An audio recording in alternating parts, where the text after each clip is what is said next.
I'm Naomi Grace, and this is Solo Femme. She told me her name was Vanessa.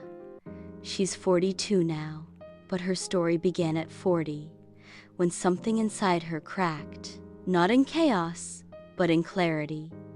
Not like a breakdown, but like a quiet rebellion, because somewhere between diaper blowouts, 3 a.m., fevers, and forgotten lunchboxes, she lost her name. She became mom. Always mom, only mom. And for a long time that was enough. Until one day her daughter asked, "Mom, what do you like to do?" And she froze. Because she didn't know. She used to paint. She wrote poetry. She danced to salsa in sweaty clubs. She dreamed of Morocco, of books, of languages, of becoming someone beyond the checklist. But life had become survival. Groceries, bills, homework, work, repeat. And joy? Joy was something she gave, not something she received. She didn't blame her kids. She loved them deeply. But quietly she started to resent herself for disappearing. She told me she cried in her car more than once, with the music up, wipers on, tears falling, and whispered, "There has to be more than this." And there was, but she had to go find it. She started small, 10 minutes a day, journaling. No hashtags, no filters, just truth. She took walks, alone, earbuds in, a playlist that reminded her she was still alive. She listened to stories from women like her, some who left their jobs at 38, some who started side hustles at 50, some who divorced and finally breathed again, some who moved across the world and found themselves. She wasn't ready for all that, but she started saying yes to herself. She downloaded a meditation app. She joined an online painting class. And on Fiverr, she hired someone to design her first logo. For a dream she whispered into her journal. She didn't tell anyone at first, not even her sister. Because she wasn't hiding, she was protecting her peace.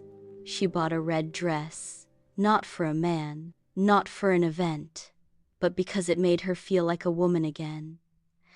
And one night, while rice boiled over on the stove, she danced barefoot in the kitchen. The music was too loud, and her kids laughed from the hallway.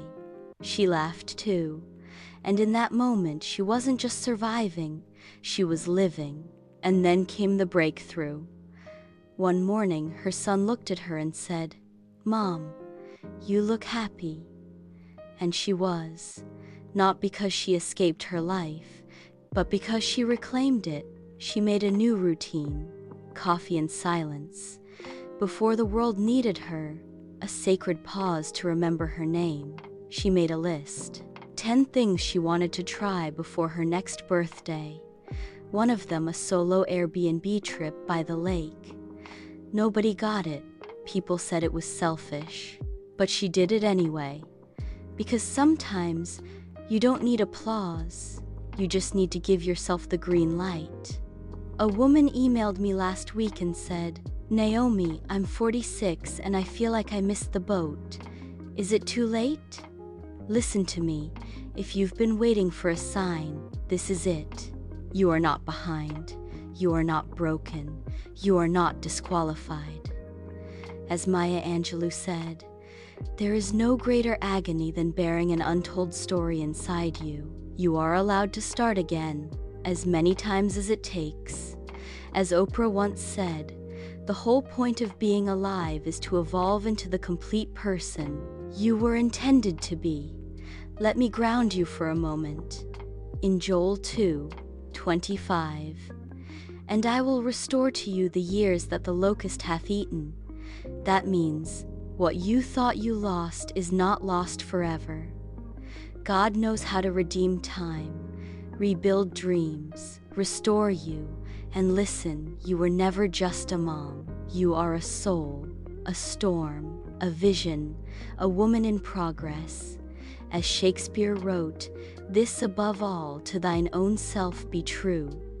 So be true, take the walk, paint the canvas, book the room, open the shop, try again. Because your life, your joy, your voice, your fire, they still matter. Tools that helped Vanessa? Check the video description. We've listed them for you. Fiverr for logo design, coaching, and creative services. Amazon for self-help books, journals, and art tools. Insight Timer, free meditation app. Skillshare, online learning. Canva, create vision boards and affirmations. Etsy, browse or launch your own dream store. Follow creators who walk this journey. Start with Rowena Tsai. She's not just an influencer, she's a mirror, and slowly, it grew. Vanessa started freelancing online, wrote blog posts for small businesses, designed planners with Canva, sold them on Etsy. It was slow, but it was sacred. Her first sale, $15. Her first month, $82. By month 6, $1,400. Enough to breathe, enough to believe. By year 2, she saved enough to put a down payment on a lakeside Airbnb cabin. She runs it now as a retreat space for women who need a pause, a reset, a second chance. And she named it the Red Dress Retreat because healing deserves a name too. Let's breathe together and thank God you made it through what tried to break you. You're still here, and that means purpose is still in motion. You don't owe anyone your exhaustion. Healing isn't loud, it's sacred. Peace isn't passive, it's a decision. Let me leave you with this short prayer of release. God, help every woman listening to remember who she was before the world told her to shrink. Give her courage to reclaim herself. One breath, one yes.